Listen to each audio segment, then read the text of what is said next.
Para você que acompanha o Jornal da Manhã, são 8h10. Repita. 8h10.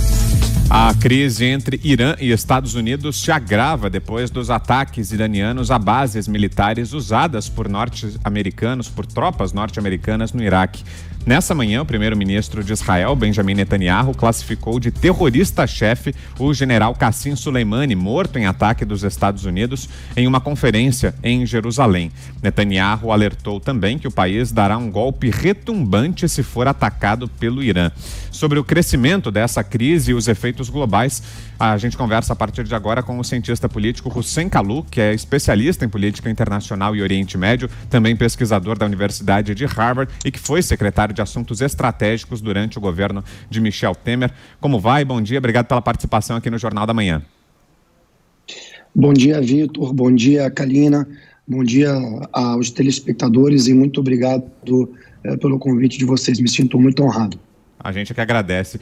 Kalu, para começar a nossa conversa, queria saber da sua perspectiva para o futuro agora, né? Com esses ataques promovidos pelo Irã contra as bases usadas pelos americanos. Será que esse confronto se encerra por aí? Foi a resposta que o governo iraniano pretendia dar e agora chegamos a um ponto de equilíbrio com o ataque americano e o ataque iraniano? Ou não? Isso ainda pode evoluir?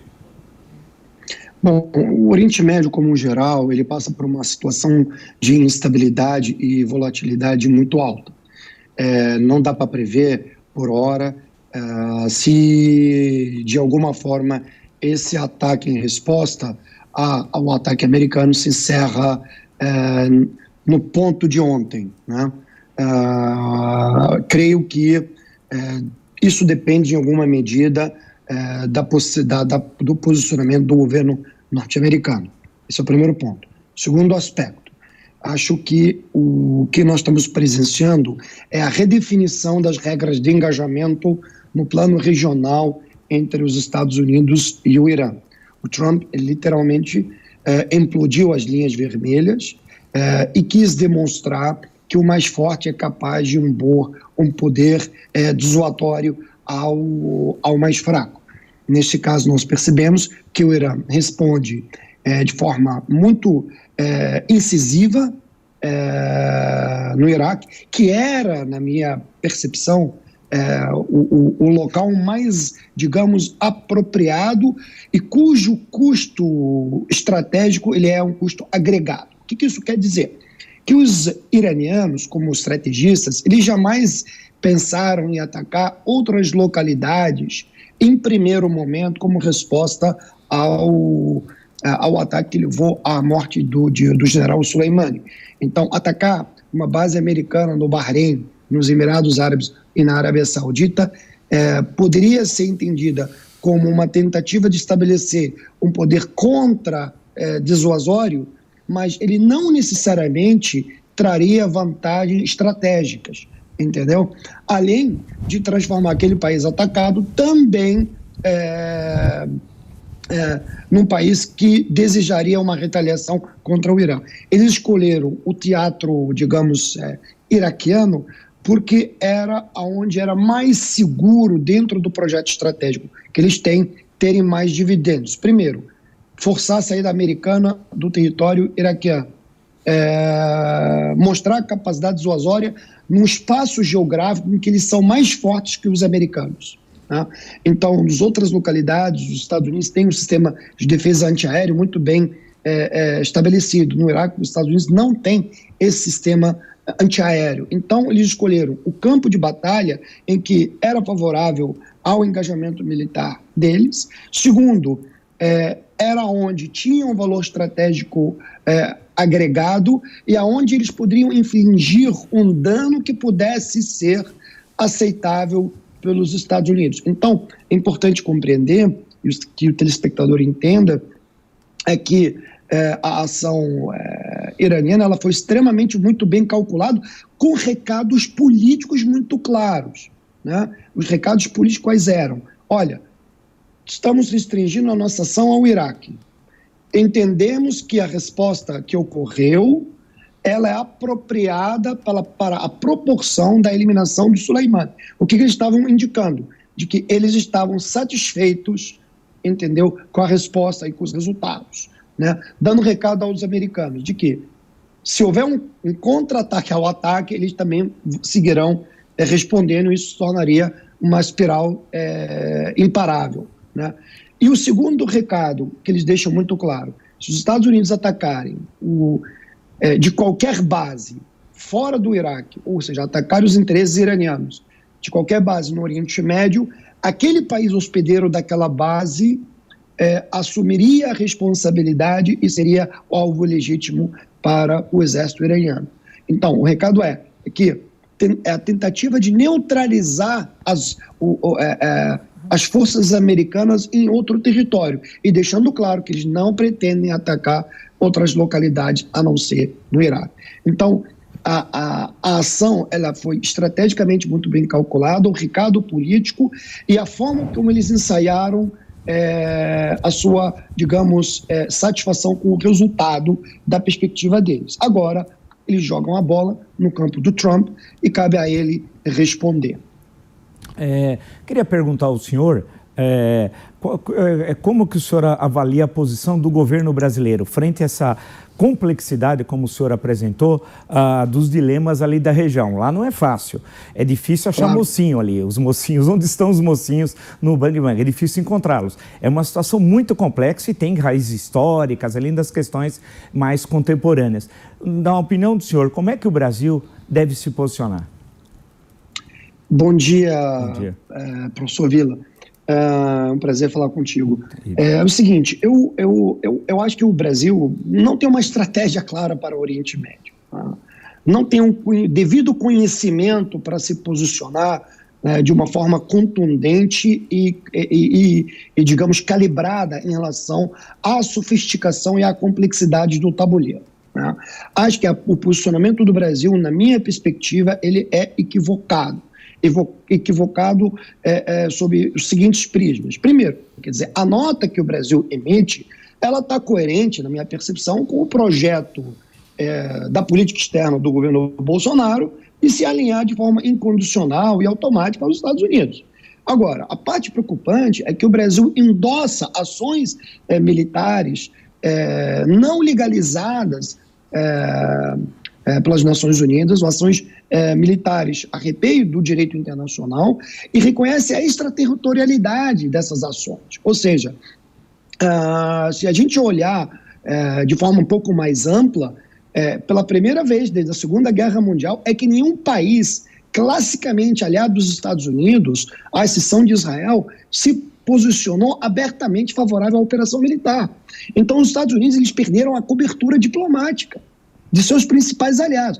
À exceção do Brasil e de Israel, que se posicionaram abertamente, o Reino Unido, a Alemanha, a França, o Canadá, eles estão muito mais contidos. Inclusive, os países do Golfo, as monarquias do Golfo, como a Arábia Saudita, os Emirados, o Catar, que tomaram uma posição muito mais contida em relação a isso. Então, olhando de uma forma mais ampla, o Brasil não é prioridade para os países do Médio Oriente, um país de baixíssima prioridade, não tem a importância estratégica para os países da região, e a forma como o Brasil procura interferir de uma forma pouco sofisticada, ela expõe as fragilidades do processo de formulação da política externa.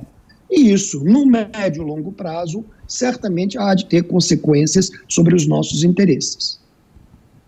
Rodrigo Constantino, sua pergunta. Bom dia. Eu li um livro certa vez de um diplomata israelense chamado Dor Gold sobre a ONU, Torre de Babel, onde ele mostra ali a inoperância da ONU, a falta de clareza moral para defender, por exemplo, Israel na região. Se dependesse da ONU, Israel já tinha sido varrido do mapa. E nós vimos a Guarda Revolucionária Iraniana ameaçando atacar Haifa, que é onde, inclusive, existe algum convívio pacífico entre diferentes povos e etnias e religiões. Em Israel. Se isso acontecesse, seria o fim do regime dos ayatolás, certo? Israel não vai permitir uma coisa dessas e não vai permitir que o Irã consiga ter uma bomba nuclear, independentemente do que diga a ONU. Ou eu estou equivocado? Bom dia, Rodrigo. Eu acho que o Oriente Médio, assim, a gente tem que olhar sob um prisma um pouco mais amplo e e como decodificá-lo sob, digamos, diversas chaves, né? São diversos tabuleiros, como tenho insistido de falar, que funcionam, cada tabuleiro tem suas regras, seu processo decisório e a sua racionalidade. Não dá para misturar todos os tabuleiros, colocá-los na mesma equação. Eu não li o livro, mas eu tenho uma visão talvez um pouco diferente, porque a mesma acusação que se faz à ONU de ela não zelar pela segurança de Israel foi a própria organização que ajudou a criar o Estado de Israel, né? Então é importante olhar também pelo outro lado. Eu concordo de que no Oriente Médio, de forma geral, olhando de forma geral, o direito internacional nunca foi respeitado. Praticamente nenhuma resolução estabelecida com amparo jurídico internacional aprovado pelo Conselho de Segurança, ela foi implementada ou respeitada integralmente. De fato, eu tendo a concordar com a tua premissa de que o direito internacional tem muita validade, digamos, no teatro geopolítico médio-oriental. Mas o Oriente Médio, sem um certo poder de contenção, o Oriente Médio em que se torna num campo de um vale-tudo, é muito mais perigoso para todos os atores. No que se refere ao projeto nuclear iraniano, hoje a leitura que se faz é que os iranianos levaram quase 3 décadas para criar um lastro de confiança com o Ocidente, para avançar no sentido de aceitar os termos impostos pelas grandes potências para renunciar ao seu programa nuclear para fins pacíficos. O acordo assinado em 2015, ele é um acordo extremamente sofisticado. Ele é extremamente complexo, que de fato e objetivamente ele impede o Irã de conseguir desenvolver qualquer artefato nuclear. Agora, você tem um país que não confia mais nessas potências, né? Assim como me parece que também não se confia no Irã, e acho muito difícil do Irã hoje dar um passo atrás e não seguir enriquecendo urânio. Bom, se Israel vai deixar ou não vai deixar, se os americanos vão deixar ou não vão deixar, aí nós estamos falando do imponderável, nós não sabemos o que pode acontecer. Talvez eles sigam enriquecendo, talvez haja uma resposta militar israelense ou americana e talvez haja uma contra-resposta iraniana. Então nós vamos entrar num ciclo muito mais imprevisível e muito mais perigoso para todos os atores na região.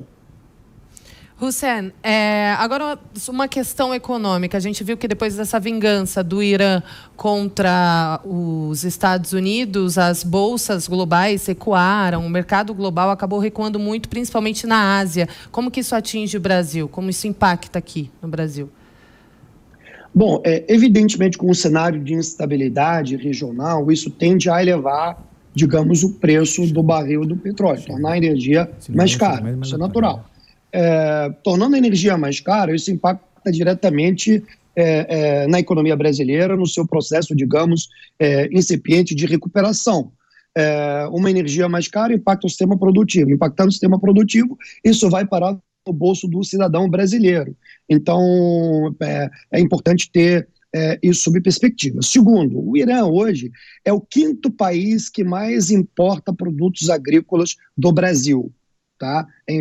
É importante ter isso muito claro. É a China, a União Europeia, os Estados Unidos, o Japão e o Irã. O Irã é o 5º. Então, se a região avança para uma instabilidade e há um distanciamento comercial entre o Brasil e o Irã, o Brasil perde seu 5º maior comprador, que a balança comercial da ordem de 2 bilhões e 100 milhões de dólares. E se a gente olhar em termos numéricos, essa balança comercial, ela de forma avassaladora favorável ao Brasil. Quer dizer, o Brasil exporta para lá quase 90% do total dessa balança comercial, importa 10%. Então, a gente perderia um mercado muito importante se o ciclo da violência seguir, né?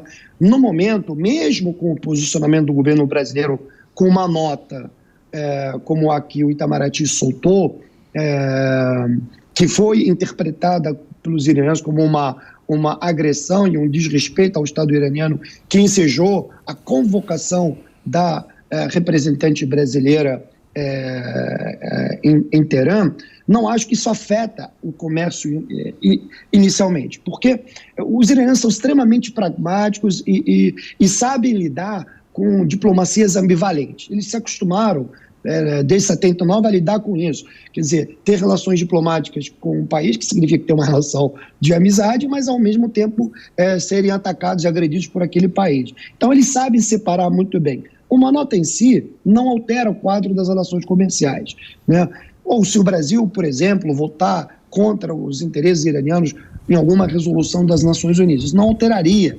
Agora, se o Brasil optar por uma linha de política externa que seja organizada para cabalar votos, para assumir um protagonismo, no sentido de organizar uma ofensiva diplomática contra o Irã nas Nações Unidas ou em outros fóruns, aí sim eles podem interpretar como um ataque ostensivo aos seus interesses, e aí sim eles podem, digamos, reduzir o grau das relações comerciais. É importante enfatizar, quer dizer, a despeito do presidente Bolsonaro dizer, não, vamos manter o comércio, é importante ponderar o seguinte, que quem decide se tem comércio ou não tem comércio é quem compra, não quem vende, né?